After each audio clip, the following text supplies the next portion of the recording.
नमस्कार मित्रांनो, स्वागत आहे तुमचं माझ्या यूट्यूब चॅनलवरती ज्याचं नाव आहे मास्टर टेक कोडिंग. या व्हिडिओपासून आपण काय ऑपरेटर्स चालू करणार आहे.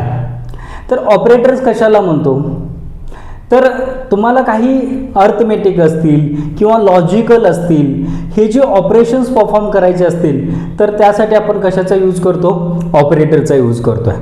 तर ह्या ऑपरेटर्स जे आहेत ते वेगवेगळ्या काय आहेत टाईपचे आहेत. मग त्यामधला आज आपण बघणार आहे काय अर्थमेटिक ऑपरेटर्स.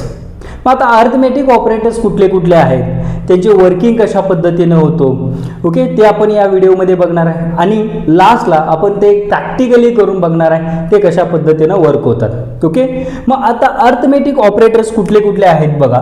पहिल्यांदा ऑपरेटर्स, आता ऑपरेटर्स आहे arithmetic plus, minus, multiplication, division and modulus. आणि एक एक्झाम्पल आपण बघणार आहे आणि त्यांचं काय आउटपुट जे काय येणार आहे तो आपण बघणार आहे. ओके, आता बघा फॉर एक्झाम्पल की एक व्हेरिएबल घेतो. सपोज फॉर एक्झाम्पल ए ची व्हॅल्यू 6 आहे आणि बी ची व्हॅल्यू काय 2 आहे.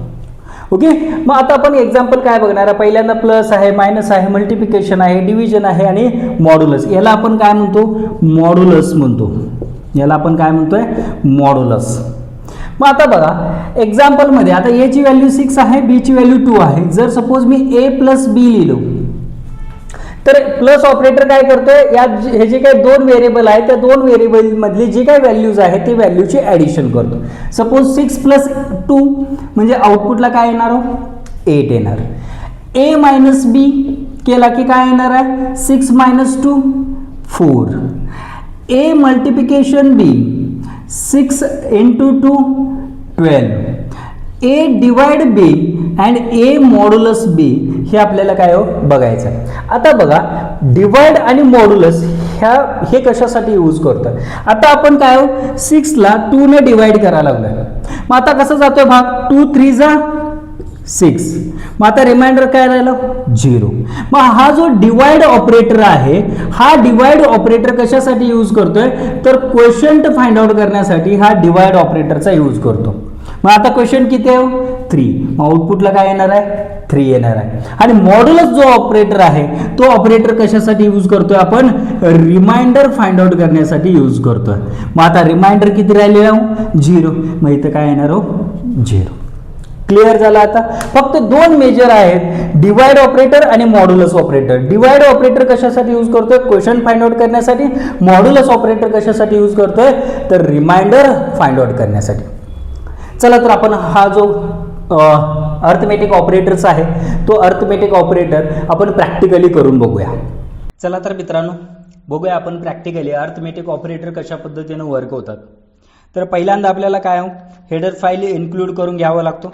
मग हॅश इन्क्लूड stdio.h हे हेडर फाईल आपल्याला काय करून घ्यावं लागतो, इन्क्लूड करून घ्यावं लागतो. नंतर काय इंट मेन, ओके, अँड इथून आता आपल्याला काय करणार आहे, आपण एक दोन व्हेरिएबल क्रिएट करणार आहे जे मगाशी आपण बघितलेलं आहे. Int a equal to suppose for example 6 आहे, कॉमा बी इक्वल टू काय 2 आहे. ओके, मग पहिला जो ऑपरेशन आपल्याला परफॉर्म करायचा आहे तो म्हणजेच काय ॲडिशन. पहिला जो ऑपरेटर आहे तो काय addition. Print F, okay, printf function कशासाठी यूज करतोय, तर एखादा मेसेज किंवा एखाद्या व्हेरिएबल मधली व्हॅल्यू काय करण्यासाठी प्रिंट करण्यासाठी आपण कशाचा यूज करतोय, प्रिंटएफ फंक्शनचा यूज करतोय. मग आता पहिल्यांदा आपल्याला काय करायचं आहे, हे जे दोन व्हेरिएबल आहेत या दोन व्हेरिएबलची काय करायचं आहे, ॲडिशन प्रिंट करायचं आहे. मग मला सांगा हे जे दोन व्हेरिएबल आहेत ते दोन व्हेरिएबल कुठल्या टाईपचे आहेत, इंटिजर टाईपचे आहेत. मग जर ह्या दोन इंटिजर व्हेरिएबलची जर ॲडिशन जर आपण केलं तर आपल्याला काय येणार आहे आउटपुट, इंटिजर व्हॅल्यूच येणार आहे. मग जर सपोज एखादा इंटिजर व्हॅल्यू जर आपल्याला काय करायचं असेल, प्रिंट करायचं असेल तर त्यासाठी आपण फॉर्मॅट स्पेसिफाईड यूज करतोय %d आणि त्याच्यामध्ये आपण काय लिहिणार आहोत a plus b. Okay, next आपल्याला काय करायचं आहे, मायनस करायचं आहे. त्यामुळं प्रिंटएफ %d, ओके, अँड काय a मायनस बी. नंतर आपल्याला काय मल्टिप्लिकेशन करायचं आहे. मग printf %d comma a multiply b. नंतर डिवाइड करायचं आपल्याला, तर printf %d comma a divided by b. And लास्टला मॉड्युलस, तर printf %d comma A mod B. Okay, ह्या पद्धतीनं आपण काय ऑपरेशन परफॉर्म करणार आहे. रिटर्न 0. लास्टला आपल्याला काय करावं लागतं, रिटर्न 0 करावं लागतं. का, तर मेन फंक्शन लिहित असताना आपण काय लिहिलं, इंट मेन.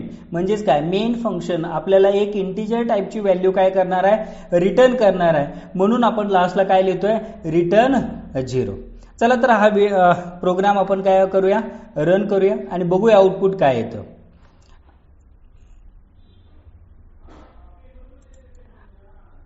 आता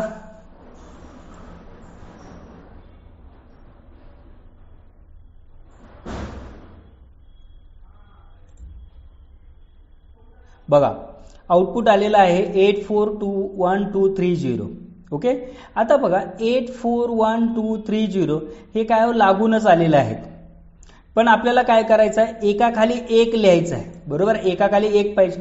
त्यासाठी आपल्याला काय करावं लागतो की हे जे प्रिंटएफ % सेकंड लिहिलंय ना, तिथं स्लॅश एनचा यूज करतो. स्लॅश एन म्हणजेच काय, न्यू लाईनला जाण्यासाठी स्लॅश एन. ओके, प्रत्येक ठिकाणी काय करतोय, स्लॅश एनचा यूज करतोय, जेणेकरून एक प्रिंट झाला की नेक्स्ट लाईनला काय होतोय, तो प्रिंट होण्यासाठी. मग आता बघा रन करतो आणि तुम्हाला आउटपुट स्क्रीन दिसेल इथं. बघा 8 4 12 3 आणि 0. समजलं आता अर्थमॅटिक ऑपरेटर कशा पद्धतीने वर्क होतात. फक्त याच्यामध्ये डिवाइड आणि मॉड्युलस हे सगळ्यात महत्त्वाचं आहे. ओके, डिवाइड कशासाठी यूज करतोय, क्वेश्चन फाइंड आउट करण्यासाठी, आणि मॉड्युलस कशासाठी यूज करतोय, रिमाइंडर फाइंड आउट करण्यासाठी. Okay, thank you.